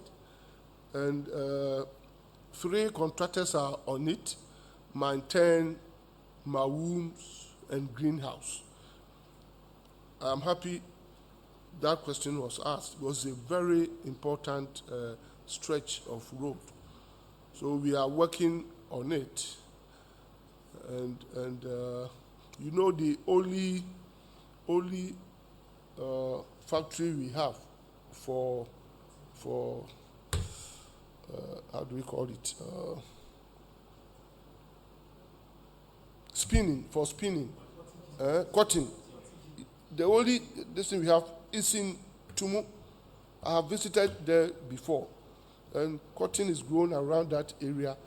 No, that factory is not doing well because the roads, it's a problem. So I want to assure you that there are as many as 3 contractors working on that route, and we will push it. Minister, there are a few specific questions. I'll leave them to your discretion. For example, is it true that Sisala Enclave is not included in the 670-kilometer agric routes, and if so, why? Then there are a few specifics. Go also Sankore. You see, members of the press, in selecting the areas, it could be true. Although we are doing a total of 670 kilometers. I must be honest with you, and I won't tell you anything which I don't know. I have not positioned Sisala. But you see, 670 kilometers of roads is not a joke. So a town may not perhaps be mentioned, but by the construction of the road, it could pass through its corridor. You understand? Because great work went into it. They did studies. It's not like out of the blue, somebody said, we are going to do 670 kilometers. There were studies. Engineers went there, identified the roads, and this is, don't forget, a World Bank EU project. And World Bank and EU, their faces are, before you can get their money, you must do the right thing, no, the feasibility studies, if necessary, everything. So whilst I cannot address specific towns, but it's food for thought. Chief Director, I think he said something which is important. He said something like the Sisara area, if we are doing it for agricultural purposes, is an area that food production is highest in the region. So let us note it. When we go back, let's look at it. Bibi, you are here. Let's look at it. Because if that is true and it has been neglected, we can bring it up and hold discussion with the World Bank, EU people. But after all, that is the purpose of the project. And the project is not sacrosanct. If we have to vary it to serve the greatest interest of the people, we have to do that. So please note it. So I assure you, it will be taken up. And follow it up to my ministry. Don't leave it here. Don't just ask the question and go and sleep. Follow it up. And if you come to the ministry, come to me myself, because you have asked me the question. Come, and I'll give you the answer. Colleagues, we are running out of time. I want to come back to you for another set of questions, but this is precisely why we're saying let's not make it about some specific roads, because he may not have all of those road details here. The big thematic questions we're happy to take. There was a hand up here that I already pointed. Minister, yes, sorry, sir. Somebody somebody has a very important question. Said no single express road. Yes. It's a very important. Go ahead, if you can allow. Go ahead, sir. No, yes, it's true, and I'm sure the person has, when we travel outside the country, we know. What's an express road, Minister? Because what I don't know what it express is. road. Normally, it's a highway like a motor without. You at times it doesn't even pass through any town. And it maintains a certain speed. So is a motorway an express road? It used to be, but now you can't. I don't know whether you can call it so now. Now that urbanization and settlement has taken, everybody is entering, and I don't know whether it's an express road again. But you say? Achimoto of Anko. Of Anko. Yes. Yes. Okay. Because you can't enter into any this. And we are planning two. In fact, the first one, and as if I don't know whether you were hiding behind my ministry, because we discussed in detail one of them. We are starting one between Accra and Kumasi, and we want to pass through what we call Greenfield. So we are charging a company to do the studies, to find the right road corridor, which will get the road reservation. Accra to Kumasi highway, it could be 6 lane, 3 lane, even 10 lanes with slip roads and all. That one, when you start, there will be no break. On such a road, nobody will be allowed to put speed ramps or no. And it could be built in such a way that there could be embankments so that settlement can't come close. You can't go and sell bread along the side, and you can't go and put kiosks there because there will be embankment. Then it's a highway, and then you tow it. You see, so that such a road, if you say the tow from Accra to is even 100 cedis, assuming it had been completed yesterday, and we are using today's this, instead of 50 pesos tow that we correct now, you say 100 cedis. I know people like you sitting here and the journalists, the rich ones, you don't mind. You can use it. So we are planning that. So, Minister, because we're running out of time, I'm going to take a final batch, and then we'll move on. So 1, 2, 3. There was another hand at the back. Was that a lady's hand I saw at the back? No, then 1, 2, 3, then I'll come here, 4, 5, and then we'll wrap up. Okay? So my name is Kweku Asante. So let's try and keep the questions very simple, right, so that very we can brief, simple ones. When the finance minister had a session, close to the fix the counter accusations, he said something, and I quote, "I'm working with the ministers of roads and highways, transport and interior to address congestion along the major ways. I want to know what in specific terms is being done about this." There's also the issue about speed ramps. In some areas, residents themselves have created their own speed ramps. It's not smooth, and it's causing some problems. What is government doing about that? And then on the matter of road accidents, between January and April this year, 1,000 people have lost their lives on our roads. Is this something that the ministry is looking at? And then the Sino Hydro deal. We know it's a $2 billion project.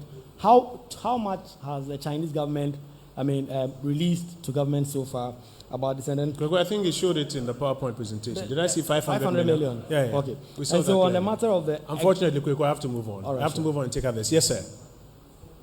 So, Kweku, I took 3 of your questions. Let me move on, sir. Right. Quickly. Daniel Ajuda, Compisa. Yep. Minister say, okay, maintenance on Hassam, road maintenance from 2017 to current date. Me say who say how much did it cost? Omani Bokasain the road maintenance no. And now, then she say no de beto akwan mu say the beya going forward no Omani Mboka and now road in the beche and san ya maintenance. So the say sika no nke betimi push dia ko other. So no, you can. Our sister say almost extended time no for 5 years. Okay. Why answer that? All right. Thank you. Thank you. How much did it cost us? Okay, into first question, how much did road maintenance cost between 2017 and 2020? Yes, sir. Good afternoon, Honorable. Within the Akokraba, we are doing Kasapa FM. Yeah. Honorable, all court vetting, no idea about all kind of say, I mean, you could not send Pono, Rashida for due to more. Idea about I want to transfer by any say road levy, road tolls, and I would know what more than answer to me an increase in the sound commodity. Maybe I say a quack saying, as I saw her gonna have more. Toll boots I would want to a son. The road tolls in common, yes, and I feel so. We share at Motor Fanco Highway and Swa. Deba Quay animals a bit to me. I heard now where ye accident I would wear through Honomo. No street light, yeah, dear to me and Kenjaho. Over 400 street lights and a watching motor two of Fanco. A move 400 and only 12 and a year, Juma. According to where? According to Mary Potter, my one of I can No, it's fair. I mean, it's data he's putting out. And we must develop this culture where somebody puts out data, we say what's the source, and asking what's the source is not a, and it's good that he has done that. Go ahead, sir. Per year, and she said, "Ben, I would go up from over here now. We need to make a accident. I would want to it major. That's it." Akraba, that's your boy. Basu say one case why research. No, now they two about one question. That's the kind of journalism we are looking for. Finder and then GNA. GNA, I'll take only one question. Unfortunately, yes, Finder. Minister. Yes, sir. Recently, there was an armed robbery attack on workers on the Wulugu-Pasengbe highway. They also took away 300,000 Ghana cedis. I'm wondering, are you aware of this? Is he aware of an armed robbery attack on the Wulungu-Pasenga road? Pasengbe, yeah. Yes. Road, on the workers. Yes. And what if he's aware, has he spoken to the contractors and the workers about... If he's aware, has he done what? Has he had interactions with them subsequently? Has he spoken to the contractors? Yes, and the workers about what they went through. Also, in 2015, the Ghana Highway Authority threatened to clear billboards, unauthorized billboards on the road network. This threat was repeated somewhere 2019, April. I'm wondering, what's the status of this threat, and they also threatened to surcharge companies. So what is the Ghana Highway Authority doing about billboards in unauthorized places? Yes. Thank you. Ghana News Agency, one question and then we'll wrap up. I'll take both. Let's be quick. Simplify them. Okay, thank you. Honorable, what plans do you have to introduce electronic payment of tolls? Electronic payment of tolls. Yes, because of the great loss we experienced along that route. Very well. Your second question. Then Minister Oferata, the Minister of Finance, said it will cost government $10 billion to fix all roads. And I want the minister, who is the minister of that sector, to throw more light onto this thing. Thank you. Minister, so we are in your hands. What is being done to address congestion, speed ramps, and road safety, I think? That was the first question from Kweku. What is being done to address congestion, speed ramps, and road safety? How much did it cost to maintain roads between 2017 and 2020? In Chi, road tolls in Komono, Akosi Sen, and Achimoto of Fanko street lights, bear 12 out of 400, you said. Ena Eye Juma, Ye Huden. Wulungu Pasenga Road. Yes, say armed robbery BC. So when you want Kwenya, or have you had opportunity to speak to the contractors or the workers? Do you have any further information on that reported accident? What has been done also about billboards in unauthorized places? Electronic payment for tolls? And can you throw more light on the $10 billion, that's 60 billion cedis there, about estimate of what is required to complete our major roads? Minister, we're in your hands. We have just about 10 minutes. Okay, thank you. Let me run quickly through them. If the answers are not deep enough because of time, when we break, you can contact me or any of my people to fill you in. One, congestion. Congestion. Is it okay now? Yes, it is. Congestion is very, very important for obvious reasons. If possible, there shouldn't be congestion of our roads because it retards progress, economically, even health. Congestion, you are behind another car, blowing fumes, you are inhaling, and it has even health implications. So we are concerned about it. I'm happy to announce that about a month ago, I set up 3 key committees in my ministry to look at 3 key issues. One of them was on congestion. And all the 3 are being headed by, one of our strong, proven engineers. And they are working hard. I think before end of month, they are supposed to submit their report to me. But that notwithstanding, we have even started going round. And you are journalists. I know you follow us. We have been to Boom intersection. That's why in my presentation I said the BHM contractor, I have directed him to start work there to ease that congestion leading to the investing. Okay, we have been to Osino and Enyinem to deal with that problem. We have been to Burumbura. We have been to Mankasim. And each of these places, I am happy to announce that we found solution to them. And my engineers and the agency heads have taken them up. Some we are doing quick bypasses to temporarily deal with the situation until the long-term dualization program, which will permanently solve that problem. So that's on congestion. Speed ramps. You are asking very relevant, very intelligent questions. Speed ramps had been seen by us, my ministry, as problematic. The public complained, the transport unions complained, and government is in place to deal with the concerns of the people. So there's another committee, also headed by one of our strong engineers in my ministry. So they are doing speed ramp audit across the country. And where we have to remove them, we are going to remove them, at least to let us enjoy traveling. So we are looking at it. Road accidents, that is a very broad question, very, very broad question, which has to be dealt with professionally, and I invite your views. I had the opportunity to contribute to road safety issue on the floor of Parliament, and I indicated that regrettably, all of us are clamoring for good roads, but regrettably, the more we improve the roads, then the more drivers would want to perhaps put their driving proficiency to test, by accelerating and speeding and overtaking, and because we are recording fatal accidents on the excellent road portions, of our network.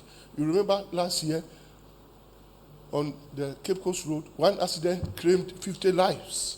You are journalists. And then on Brown Hafo, Kintampo Road, another accident claimed 50 lives.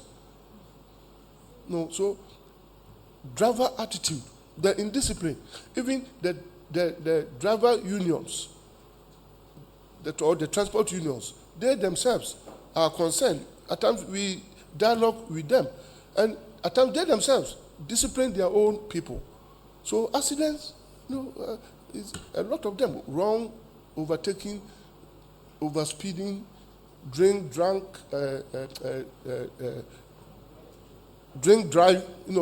and all that. So we have to talk to our people. This is what I said, and one of you, unprofessionally reported me that we should stop constructing roads, because if you construct roads, people will be dying. I mean, if you are a journalist worth your salt, you won't talk that way. But in our part of the world, where people think that once they have the microphone, they are on top of the world, and that they can criticize anybody and say anything at all and get away with it.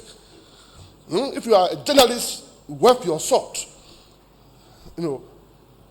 me, road minister, saying that we should not construct road, because when we construct, people will die. You see, you write it that way. When people read, they know. The two of us, they know who is intelligent and who is stupid. The two of us, the people of this country will judge who is intelligent and who is stupid. Then, that one, I can't put a figure on it, but in terms of maintenance costs. So, Minister, we can get the figure for them later. Let's quickly deal with the road tolls conversation. Is there any update on the road tolls conversation? Come on about road tolls. Nakosi saying it was a tricky question. Yeah, it's coming up. It's something that must go through cabinet. You cannot just get up and say you have increased road toll. We are coming up with a memo to cabinet, okay, and then to parliament to get the law changed and amended. I think the last time it was done was in NDC time, around 2015 or so, or 16, under 2015, 2016, when 2010, no, when the fuel levy, when it was increased from 4 pesos to 40.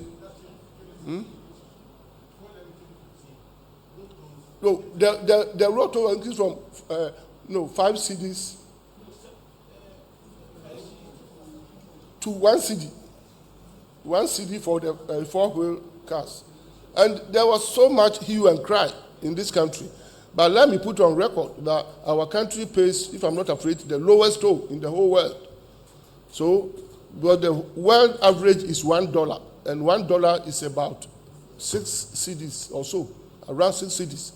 So we are thinking of it. Of course, government will take into consideration the capabilities and the power, economic power of the people to pay. But we are working on it.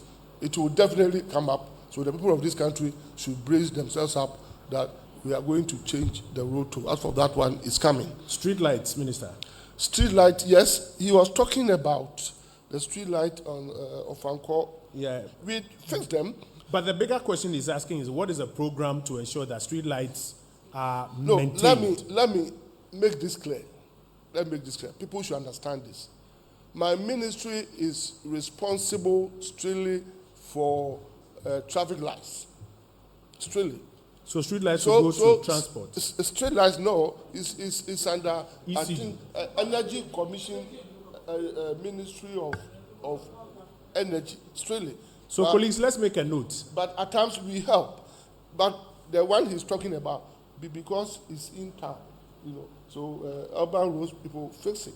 But they were vandalized. They were stolen. We fixed that portion of the road, that you spoke of. We fixed them in 2019, but all the cables were stolen. Okay, so we are revisiting it. So there is security challenge there. And the billboards, somebody asked of the billboards, yes, it's stopped, but we have resumed. And the billboards, we work in conjunction with the city authorities and the advertising association. You know, we cannot just go on our own with impunity and throw them off.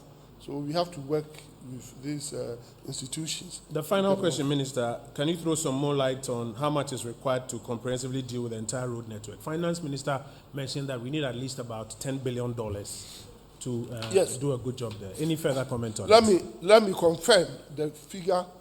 Let me confirm the figure given by the Finance Minister. He did not talk out of the blue, and he did not, with the highest respect, talk anyhow. He mentioned the figure that has been concluded, because His Excellency the President charged the two of us, my good self and the Finance Minister, to sit down and work out the mathematics and what will be required, to deal seriously, and aggressively with the road sector. And we did that work. I mean, my ministry, my engineers did that exercise, and we had a joint meeting with the other technocrats from Ministry of Finance, of course, with the two ministers, myself and Minister of Finance present. We did detailed work, and that work has since even been reported to Cabinet, and the government is looking at it. Economic management team, they are all looking at it as how to raise the money, in whatever form. That's what we need. If we have $10 billion, which will work out to something around 60 billion Ghana cedis, at least we will be able to do what all previous governments could not do. We will stand in for them and what they could not do. Okay? Yeah.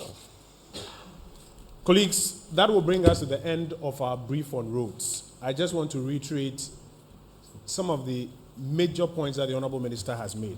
There's a program for about 11,000 kilometers of roads, and they expect that they can conclude or complete about 6,000 of them in these 4 years, whilst the remaining will still be under construction. This program excludes what is in the pipeline that could be added to this 11,000 kilometers of roads. And I think it's instructive to note how Honorable Minister first puts the picture in context. And I pray you to let your audiences also understand the context. 78,000 kilometers of road for the entire country, out of which 23%, only 23% from independence till January 2017 had been paved. And then in the last 4 years, give or take about 4,000 was worked on. So you can see the balance or the outstanding kilometerage of roads. And the program is that in the next 4 years, 11,000 kilometers. That's about 14% of the 78,000. And Honorable Minister makes the point that if you have every government in 4 years doing this about 14%, do the math. In about, unless my math is not correct, in about 6 4-year terms, you should be done with all of this. The costs, as at now, looking at it, they talk about about $10 billion in that space. And I think it raises a conversation we have to have somewhere down the line. What is the most optimal way to raise this $10 billion? Is it debt? Or are we agreeing that because we don't want too much debt, we will all pay a little bit more so that we can do it? Or is it a mix of the two? So we want the roads, but there's a conversation also about our collective responsibility to ensure that these programs can come to fruition. 120 bridges out of 200 bridges. And he's shown us those that have been completed, those that are, on their way to completion. And then about 25 interchanges programmed, out of which about 20 expected to be completed. And he's given us some more details. Honorable Minister, we didn't give you 10 hours, but I think you've done a lot in almost 3 hours. I think we can give him a round of applause. Colleagues, as I usher the Honorable Minister through the minister's door on the left, himself and his delegation, as they exit, I want to invite to the podium the government statistician. there's something significant that is going to happen on the 27th of June. That is the census night. It happens once every 10 years. 27th of June is census night. And after census night, we'll have what we call enumeration. Now, this exercise is critical because for all the policies of government, one of the key considerations is census data. One of our colleagues was asking, how do you determine priority routes? As Minister mentioned, economic benefits, other things, and also benefits to populations within some of these areas. So census data is even critical for things like road construction. Policy formulation hinges strongly on census data. He's going to speak to us briefly about what has been done, what is outstanding, and we need your help if the census exercise is to be successful. We need your help. So he's going to outline what help we need from you so that you can help us have a successful census and build successful policies based on it. Professor Nim used to be a professor of economics. He was one of my lecturers in Cape Coast University. So if my economics is not good, you can blame him for it. Prof, we're in your hands.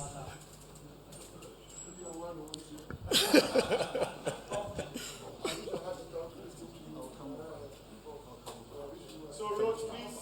I can understand. Please come this way. Please. Thank you. Thank you.